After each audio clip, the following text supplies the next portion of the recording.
Today, we are presenting on Planet Fitness and explaining their disruption and how they can strategize based off of it. My name is Vaibhavi Chamaraju. I'm I'm Trisha Trisha Srinivasan. Srinivasan. My name is Mansi Shakalia.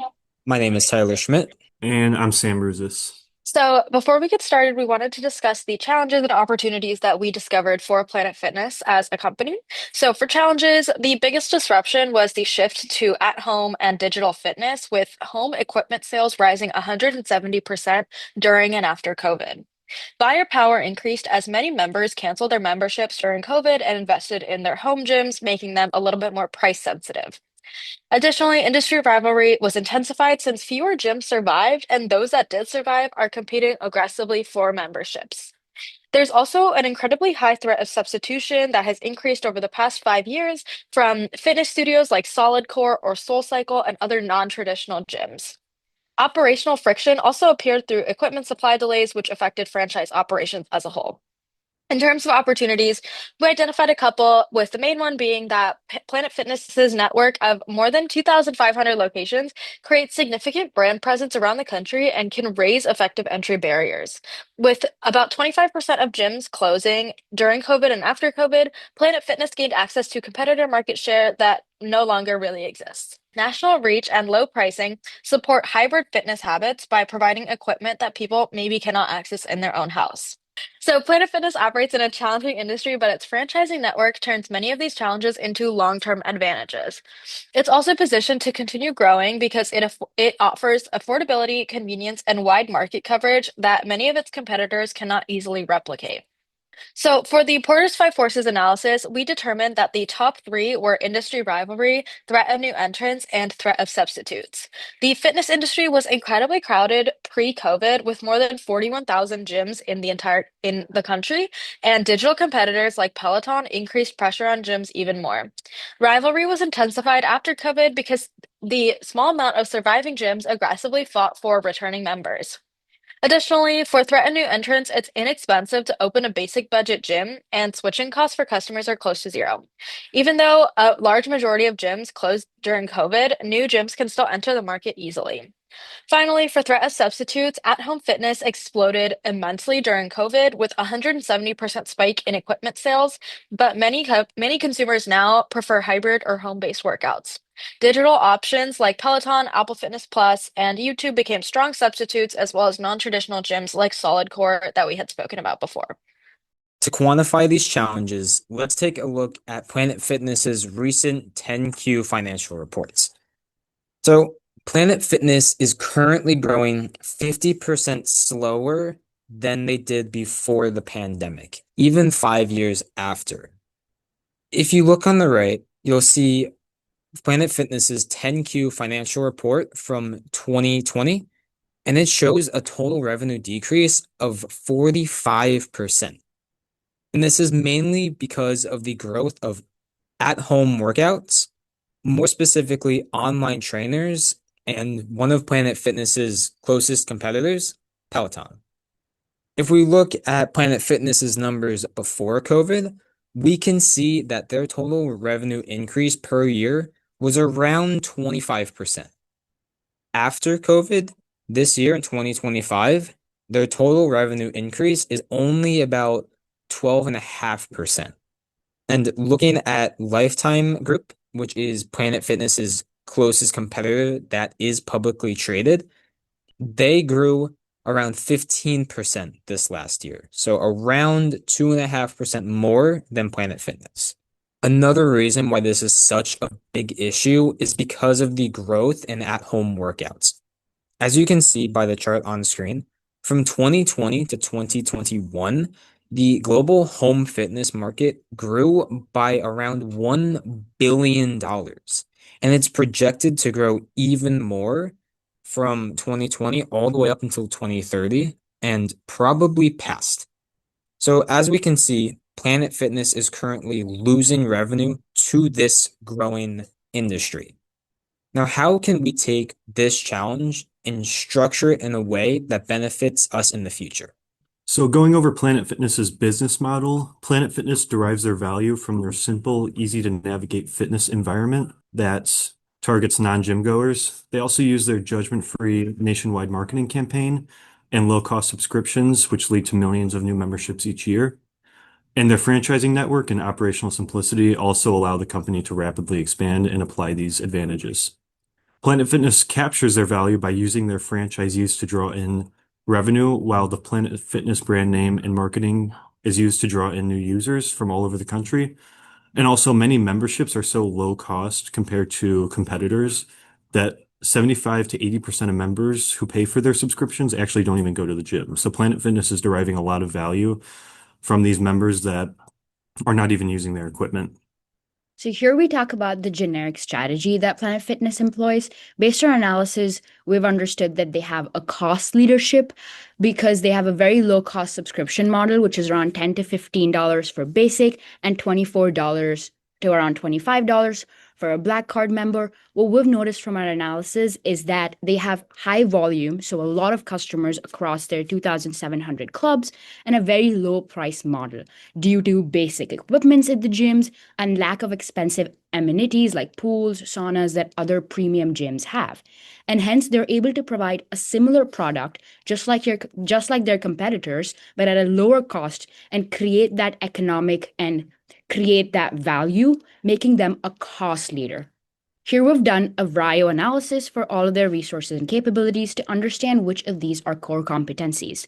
We've found out that their low-cost model, their franchisee network across the US, and their judgment-free zone brand are core competencies. These are all valuable resources.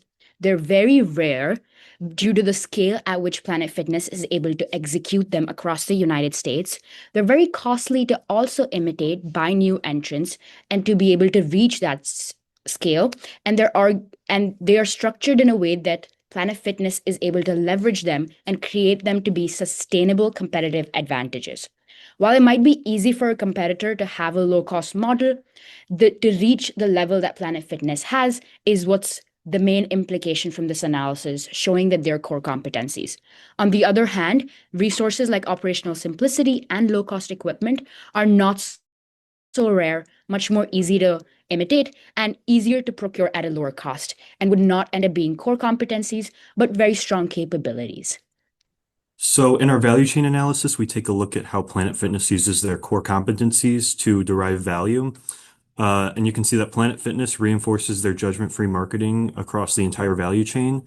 Training emphasizes friendliness and low intimidation, which directly supports the brand at the service level.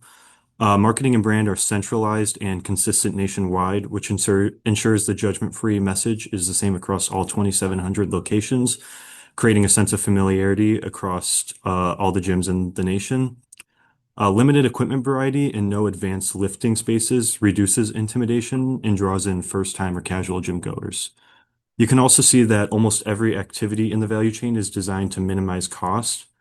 Procurement leverages bulk purchasing and nationwide contracts, which significantly lowers equipment costs and keeps overall costs low for Planet Fitness. A standardized franchise operating model reduces staffing needs and operational complexity. Limited equipment lowers maintenance expenses by utilizing their high facility square footage while also being able to put a lot of equipment in their buildings. And their large franchising network amplifies these advantages at a large scale because they're able to scale so much across the nation because of how simple their operations are and how low cost they are. Centralized infrastructure, technology, and marketing allows franchisees to operate efficiently with minimal local customization. These low variability models make oversight easier and enables rapid expansion into new markets. And franchisees generate recurring revenue while the corporate brand and nationwide marketing draw in customer acquisition and keep customers coming into the gyms. So now going into the solutions. The first one is the differentiation solution. So one of the ways we can differentiate our offering is by expanding into the advanced wellness space. This includes adding a new advanced wellness section to the app, featuring nutrition guidance and access to wellness trainers. We can also introduce a new subsection within the app that creates more opportunities for perks, rewards, and personalized recommendations. Because Planet Fitness has a massive network of members, we can leverage that scale to introduce these wellness services quickly and effectively. And overall, this approach enhances the member experience while staying closely aligned with our existing fitness model. And as you can see from the productivity frontier, currently Planet Fitness is a cost leader with our advanced wellness solution, and we want to add differentiation into our model and possibly move like towards the middle of the frontier to gain a dual advantage. So now going to solution two, which is the diversification solution. Another strategic opportunity is diversification through a corporate partner wellness program. This involves selling memberships in a bulk at a discounted rate to companies that want to provide wellness benefits to their employees. And these corporate partners would also receive access to the app, which allows us to support them in building employee engagement and workplace wellness initiatives. And this becomes a mutually beneficial relationship. And we help companies improve employee well-being. And in return, they help us expand memberships and strengthen the brand presence.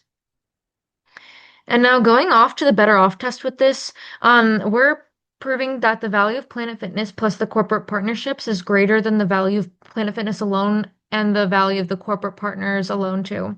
So corporate partners gain more value from teaming with Planet Fitness, wellness access, engagement tools, discounted memberships, than they would attempting wellness initiatives by themselves, like independently.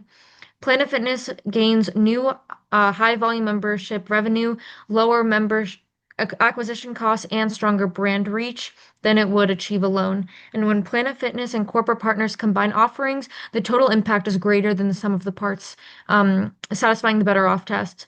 So, therefore, the value of Planet Fitness and the corporate partners is greater than them separately alone.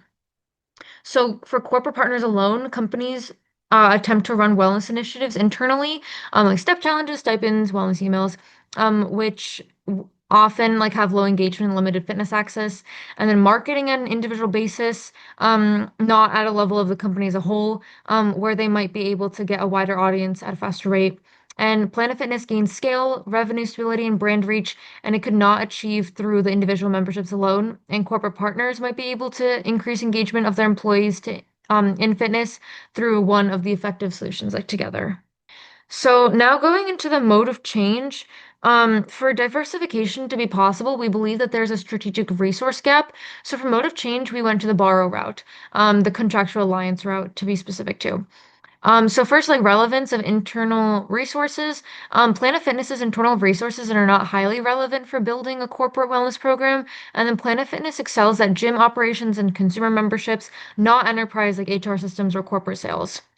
For tradability of targeted resources, the needed resources are highly tradable, and corporate wellness platforms already have employer networks, HR integrations, and engagement tools that can be accessed through contracts. Closeness to the partner, Planet Fitness does not need to have a deep or strategic alliance, and access to distribution and basic technical integration is sufficient, making a contractual alliance appropriate. And ability to integration is pretty straightforward. Planet Fitness can plug its app, memberships, and rewards into existing platforms without building a whole new system. So now going deep into why the we chose the borrow route through a contractual alliance.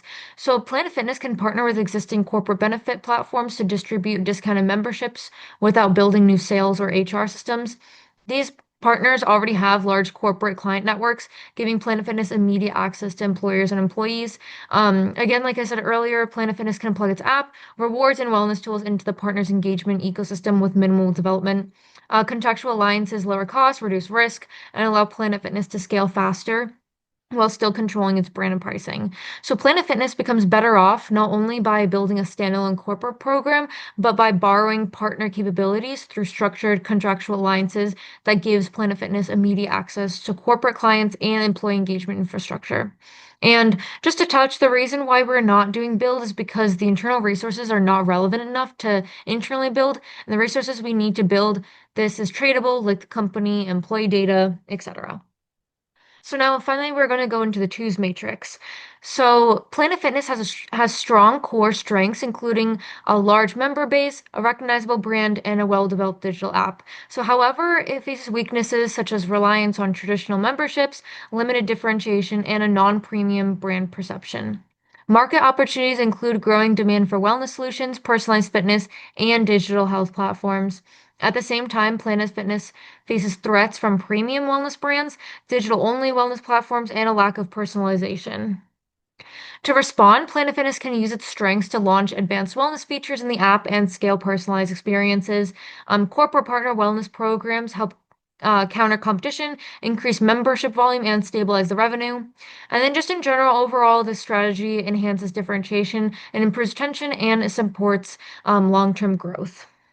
These are our sources.